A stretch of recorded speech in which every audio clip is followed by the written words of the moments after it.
Radhe Radhe. Spiritual বলে আপনাদের সকলকে স্বাগত জানিয়ে শুরু করছি আজকের ভিডিও। আগামীকাল 22শে জুলাই শ্রাবণ মাসের প্রথম সোমবার।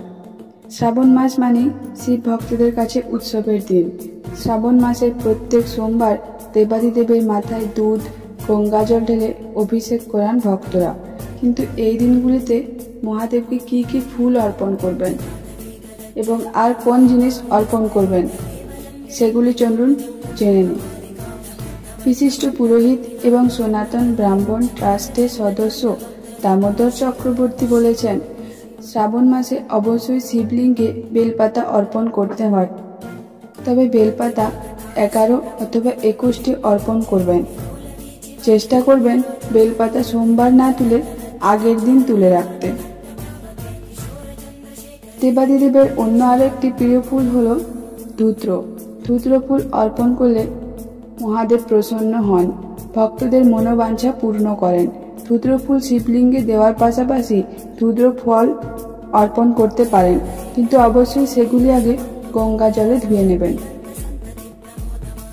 এই বিশিষ্ট পুরোহিত বলেছেন যে যাদের সামনেই বিয়ে রয়েছে বা বিয়ের ক্ষেত্রে সমস্যা দেখা দিচ্ছে, তারা শ্রাবণ সোমবারে ব্রত পালন করার সময় শিবলিঙ্গে অবশ্যই আকন্দ ফুল বা আকন্দ ফুলের মালা দেবেন, কারণ এই ফুলটিও মহাদেবের ভীষণ প্রিয়।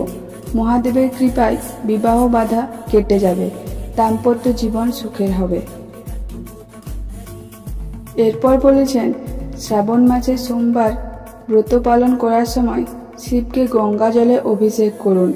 সেই গঙ্গা জলে অবশ্যই একটি সাদা ফুল দিতে ভুলবেন না। তাছাড়া এদিন মহাদেবকে কল্কি ফুল দিন।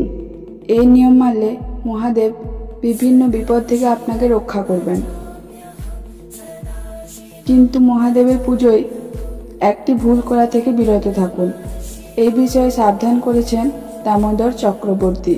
তিনি বলেছেন, তুলসী পাতা বিভিন্ন পুজোয় গুরুত্বপূর্ণ হলেও মহাদেবকে ভুলেও তুলসী পাতা অর্পণ করবেন না।